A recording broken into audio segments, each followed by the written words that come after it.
सबैजनालाई आजको यस भिडियोमा हामी एउटा संसारको सबैभन्दा ठुलो महाशक्ति सोभियत सङ्घको उदयको बारेमा कुरा गर्नेछौँ। त्योभन्दा अगाडि हामीले सोभियत सङ्घको पतनको बारेमा कुरा गरेका थियौँ। आज सोभियत सङ्घ, जसलाई हामी सोभियत युनियन पनि भन्ने गर्दछौँ, यो 20औँ शताब्दीको अन्त्यतिर एउटा शक्तिशाली र प्रभावशाली राज्यको रूपमा उदाएको थियो। यसको उदय क्रान्ति, गृहयुद्ध, औद्योगिकीकरण र विश्वव्यापी सङ्घर्षहरूसँग जोडिएको थियो। रुसी साम्राज्यको पतनपछि त्यो अवस्थाबाट जन्मिएको सोभियत सङ्घ दशकौँसम्म विश्व राजनीतिलाई एउटा नयाँ स्वरूपमा ढकेलेको थियो र यसमा हामी चरमबद्ध रूपमा सोभियत सङ्घको उदयको बारेमा छलफल गर्नेछौँ। पहिलोमा रुसी साम्राज्यको पतन रहेको छ। 20औँ शताब्दीको सुरुवातमा रुसी साम्राज्य आर्थिक रूपले कमजोर थियो, सामाजिक रूपले कमजोर थियो र राजनीतिक रूपले पनि एउटा दमनकारी अवस्थामा सिर्जित थियो, जसमा चाहिँ जार निकोलस द्वितीयको शासनलाई चाहिँ देशले आधुनिकीकरण गर्न सकेन, जसले गर्दा मजदुर, किसान र सर्वसाधारण जनताहरू त्यो शासन प्रणालीबाट रुष्ट भए। रुसो जापान युद्ध सन् 1904 देखि 1905 सम्मको हार र पहिलो विश्वयुद्धमा भएको ठुलो क्षतिको कारणले गर्दा जनतामा व्यापक असन्तोष फैलिएको थियो। त्यसैगरी दोस्रोमा 1917 को रुसी क्रान्ति। सोभियत सङ्घको मुख्य मोड 1917 मा भएको रुसी क्रान्ति थियो, जुन दुई चरणमा सम्पन्न भएको थियो। फेब्रुअरी क्रान्ति, यो सबैजनाले सुन्नुभएकै छ होला। पोर्पोगान्डामा भएको जनप्रदर्शन र सैनिक विद्रोहले जार निकोलस द्वितीयको पदत्याग गरायो र एउटा अस्थायी सरकार गठन गरियो त्यसमा। त्यस पछाडि अक्टोबर क्रान्ति, यो पनि सुन्नुभएकै छ होला। नोभेम्बर 1917 मा भ्लादिमिर लेनिन र उनका बोल्सेभिक पार्टीले अस्थायी सरकारलाई अपदस्थ गर्दै एक कम्युनिस्ट शासन प्रणालीको स्थापना गर्यो। बोल्सेभिकहरू शान्ति र भूमि र रोटीको नारा लिएर मजदुर र किसान वर्गको समर्थन पाएका थिए। तेस्रोमा रहेको छ रुसी गृहयुद्ध 1918 देखि 1921 सम्म।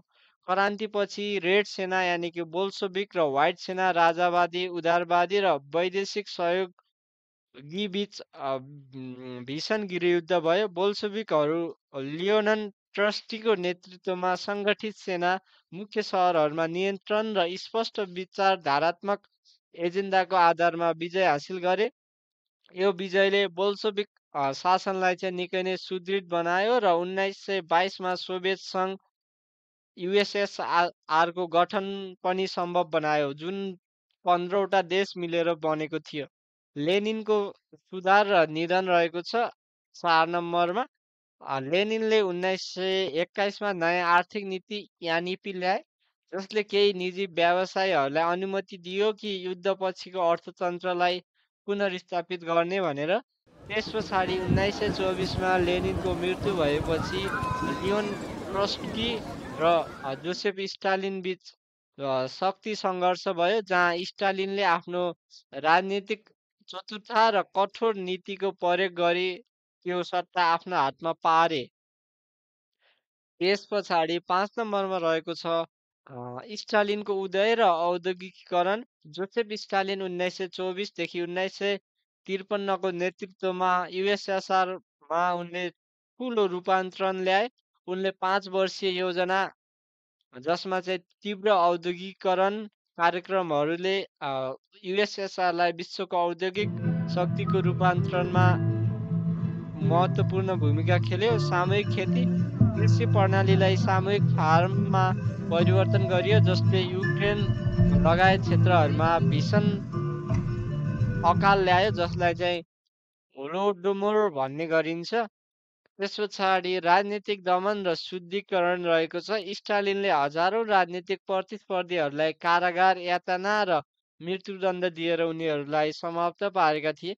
मानव क्षतिको बावजुद पनि स्टालिनको नीति USSR लाई शक्तिशाली बनाउने र दिशामा देश चाहिँ एकदमै सबल बनाउने दिशामा निकै नै प्रभावकारी बन्यो।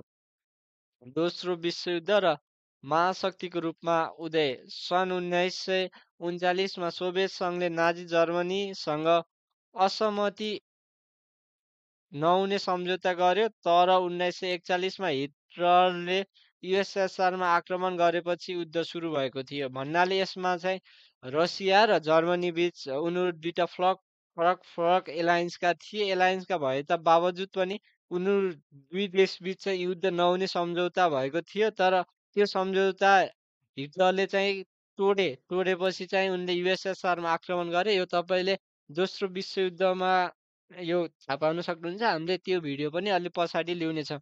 आक्रमण गरिसकेपछि त्यहाँ युद्ध सुरु भयो। भन्नाले सोभियत सङ्घ, रसिया अनि त्यस पछाडि बेलायत, फ्रान्स चाहिँ एकतिर थिए भने इटाली, त्यस पछाडि जापान, जर्मनीहरू एकतिर थिए। अनि जर्मनीको शासक हिटलरले चाहिँ सोभियत सङ्घमा आक्रमण गरे, त्यो नियम अवलम्बन गरेर, जसले गर्दा चाहिँ एउटा युद्ध सुरु भयो।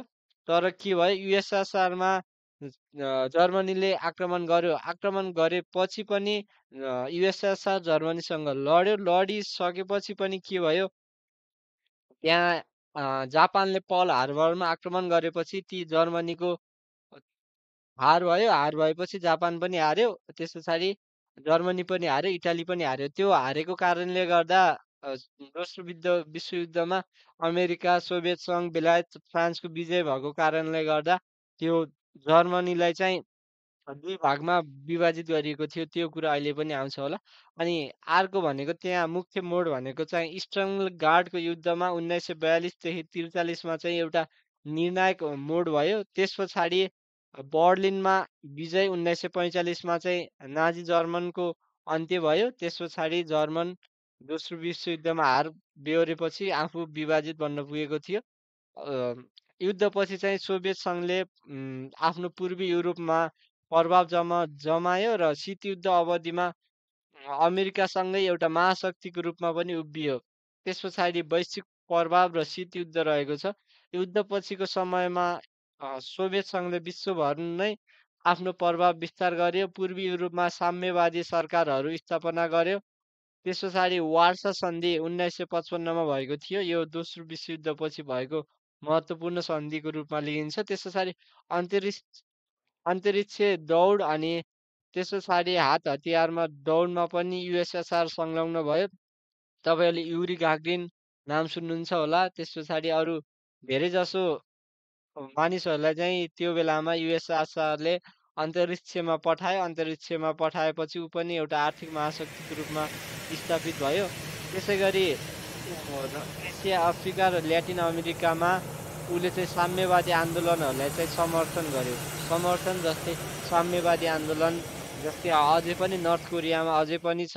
अनि त्यस पछाडि उसले चाहिँ अफगानिस्तानमा पनि त्यो सरकार गठन गर्न खोजेको थियो, तर त्यो भएन। एसियाका केही देशहरूमा अझै पनि यो साम्यवादी आन्दोलन छ। अफ्रिकामा पनि छ। ल्याटिन अमेरिकामा तपाईँको क्युबा सुन्नुहुन्छ होला। त्यस पछाडि चिली, तिनी देशहरूमा अझै पनि छ। त्यस पछाडि अमेरिका र सोभियत सङ्घ बिचको वैचारिक, आर्थिक र सैन्य प्रतिस्पर्धाले गर्दा उसलाई चाहिँ 20औं शताब्दीको इतिहासमा चाहिँ एउटा निर्णायक राष्ट्रको रूपमा पारित गरायो। एउटा क्रान्तिकारी विचारधारामा आधारित भएको देश, जसले चाहिँ एउटा कठिन सङ्घर्ष, आर्थिक योजना र कठोर शासनको माध्यमबाट आफूलाई चाहिँ विश्व महाशक्ति बनायो। तापनि यो 1991मा चाहिँ विघटन भयो। विघटन भएपछि पनि अझै पनि यो सैन्य शक्तिमा रसिया संसारकै दोस्रो ठुलो देश हो। हजुरहरूलाई आजको भिडियो कस्तो लाग्यो? जस्तो लाग्यो त्यस्तै सल्लाह सुझाव दिनुहोला। धन्यवाद।